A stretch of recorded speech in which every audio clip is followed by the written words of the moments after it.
Monstrous earthquakes, devastating plague, dying oceans colored red. All are foretold in Revelation, and all have been witnessed on Earth. These calamities have yet to bring about the end of the world, but are they signposts, warnings that far worse is to come? Evidence seems to be mounting that another sign is unfolding.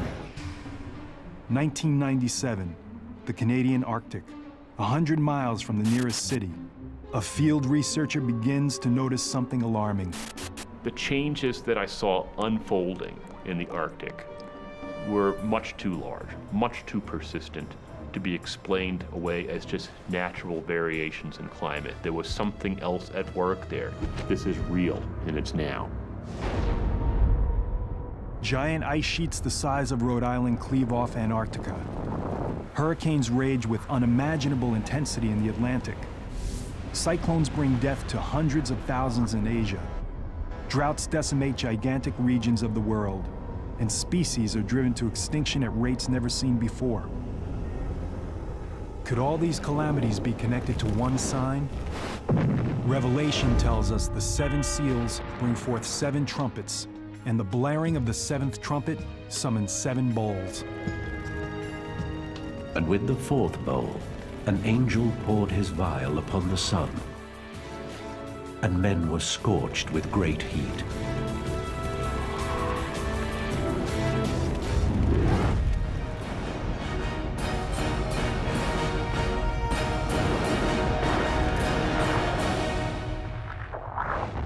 Heat, the sun scorching mankind. One of the most alarming signs of the prophecy. And for the scientific community, climate change is unfolding with undeniable evidence. The Earth is getting hotter. It's warming up. There are just certain physical principles that are inviolate. The physics behind global climate change are very solid. We increase the concentrations of atmospheric greenhouse gases, the planet warms. You cannot escape the physics. For Mark Sarazi, a research scientist at the National Snow and Ice Data Center, the cause for climate change is obvious and man-made. It became very clear that we were starting to see the effects of global warming associated with rising greenhouse gases. Everything that we're doing in our activities, whether it's building new cities, putting up agricultural lands, whether it's driving vehicles and putting gases into the atmosphere that we know help warm the planet further, we are causing this planet to warm. It's happening much faster than our models were telling us is going to happen. And that's scary. But for some religious experts, the evidence of climate change is linked to a larger prophecy, another sign of the impending apocalypse. Men will die from heat, sun radiation and poisoning, crops, water will dry up. There will be such an intensification of the sun's rays that 50% of the Earth's population will die. We're seeing natural disasters, unprecedented. When you see on the evening news somebody sitting in the upstairs of their home because the downstairs is flooded out, I mean, it's frightening. Whether or not they agree on the cause, most scientists and religious experts do agree on one thing. Our planet is heating up, and the effects are catastrophic. It's not a matter of if, it's just a matter of when. And then it's a matter of how severe is it going to be and what are the impacts going to be. Increasing the Earth's temperature, even by a few degrees, can cause devastating consequences worldwide. The change is going on very, very quickly. We're going to see a rise in sea level. We are going to see, very likely, more intense hurricanes. We're going to see increasing drought. You're going to see strife. You're going to see conflict. Increased terrorism as a result of global warming, it's in there in the possibilities. A rise in temperatures would set off a chain reaction. What we're going to be seeing is that that rate of sea level rise is going to accelerate. Why is it going to accelerate? Largely because we're going to see increasing meltdown of the Earth's glaciers and ice caps. What's going to raise the sea levels is primarily Greenland and Antarctica. Together, they're more than 90 meters of ice. A small rise in sea level, just 10 meters, would submerge much of Florida and the East Coast. It would displace 25% of the entire population of the United States. You might want to consider not living in a low-lying coastal area if you're intending to hold on to your land for a while, because that land might be gone. Some scientists postulate an even more extreme rise in sea levels, up to 90 meters. That would create a truly biblical catastrophe. London, Venice, Amsterdam, Berlin, even Paris would be underwater. Once you force the climate system with greenhouse gases, with what's been observed, over the past 100 or so years, you get this amplified warming. At the same time, the Earth will be ravaged by fearsome superstorms. Hurricanes feed on warm ocean water. The oceans are warming up. And so therefore it makes sense that we ought to see more intense hurricanes as we move into the future. We're going to see more intense or extreme weather events of other types, for example, thunderstorms. We put this all together and we're seeing a picture of change that humankind is going to have to deal with. People in developing countries would be affected first. Hundreds of thousands could perish. But nations like the United States are far from immune. I think we have this arrogance that, oh, in the Western world we're fine, we can deal with any sort of climate change. But, you can look at things like Katrina happening, and we weren't prepared for that. But the reality is I think we're all vulnerable on the planet.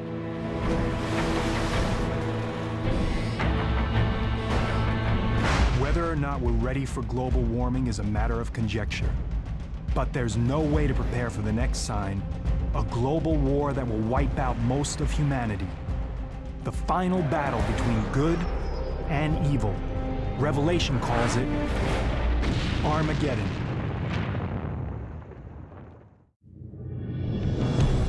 The final mystery of the 7 signs is extremely complex. The book of Revelation is full of dreamlike symbolic imagery and hidden clues. Bible prophecy is really advanced intelligence from the mind of an all-knowing, all-seeing God. Just like intelligence at the CIA, where you have a little piece of information from one source and a little piece from another, and you have to put it together and connect the dots, Bible prophecy is this way also. Another factor adding to the complexity of the 7 signs is that there are more than 7 disasters contained within the 7 signs. We've got 3 sets of 7 judgments. 7 seems to be the perfect number. It's referred to the number that relates to God, as opposed to the Antichrist, whose number is 666. There is more than one interpretation of the prophecy, which is why others have abused it to mislead followers to their own deaths. Even some religious scholars are unsure about the exact interpretation of the 7 signs. Whether these things are literal or somewhat symbolic, I think we'll just have to wait and see. We've had plagues, we've had famines previously in human history, so whether these are the exact things that God is bringing about in this age to prepare for this generation, having these judgments, that is just something that we can't speculate on. But one thing that is clear is the climactic judgment in the book of Revelation.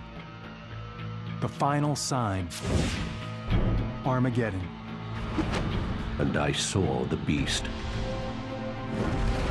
and the kings of the earth and their armies gathered together to make war against him and against his army. According to Revelation, the first horseman of the apocalypse reappears, the Antichrist. He has come to confront Jesus himself. It is the final battle between God and Satan. Good versus evil. This war is just horrific in its magnitude. All the nations of the earth will converge at that moment. Armageddon refers to a specific location. In the nation of Israel, there is a mountain called Har Megiddo, which means the mountain of Megiddo. And there have been 21 battles for control of that spot. Nations and empires have fought time and time again. The prophecy of Armageddon has left its mark on history. Some of those battles are fought by crusaders from the 11th through the 13th century. Many of these Christian warriors believe they are, in fact, fulfilling the violent prophecy of the 7 signs.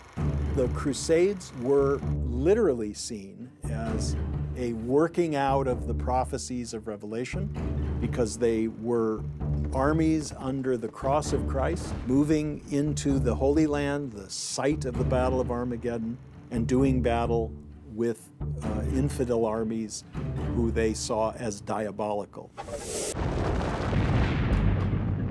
To this day, the Armageddon prophecy continues to exert a powerful hold on people's imaginations. Some of the more knowledgeable believers in the prophecy think we could be on the verge of Armageddon today. We live in a brutal, chaotic world, so much so that with weapons of mass destruction available and rogue individuals and nations and terrorists and so on, people are afraid that maybe this could be the end. To believers, the looming threat of nuclear war has always been tied to the concept of Armageddon. Looking at the nuclear arms buildup, the missing Russian suitcase nukes out of the former Soviet Union, the cataclysmic plagues of biological warfare being stored and manufactured in laboratories. I don't think there's ever been a time in the history of mankind where we have had the technology to literally decimate our world in a matter of weeks or months. As other weapons of mass destruction have emerged, even secular experts evoked images that echo the prophecy. There could be nuclear exchange. At which point, to protect our own interests, do we get involved with that or not? And if so, at what capacity? Do we launch strike packages to neutralize nuclear threat?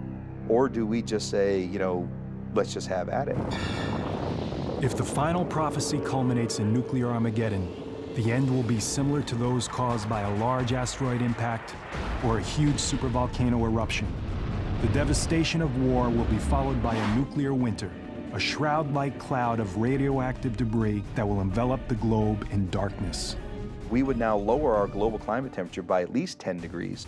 As it got perpetually worse, we're screwed. And then the prevailing precipitation that would fall in the form of snow would be completely radioactive.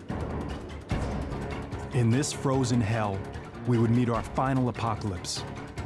But apocalypse doesn't mean our demise. It means something to be revealed. The journey through the 7 signs only appears to be an unending litany of death and destruction. Starting with the 4 horsemen of the apocalypse, progressing to a mounting crescendo of horrific disasters, culminating with a final battle that could destroy everything on the planet. But to believers in the prophecy, the 7 signs are not a countdown to the end of time. The signs signal a new beginning, a startling and symbolic wake-up call. The purpose is to grab a rebellious mankind's attention in an effort to bring mankind back to himself. And this is where the mystery of the 7 signs is finally revealed. For amidst the devastation of the last sign, there is an unexpected end to Armageddon. And I saw an angel come down from the heaven, and he laid hold on Satan, and bound him, and cast him into the bottomless pit. Armageddon ends. Satan is defeated. Good triumphs over evil. And a period of peace and happiness begins on earth that will last 1,000 years. The bottom line is this: God's not some angry tyrant slinging down lightning bolts. God is love, and apocalypse is the unveiling of everlasting love. That's what it's all about. It's not about torture, and it's not about disease. It's about the love of God and bringing in a brand new world.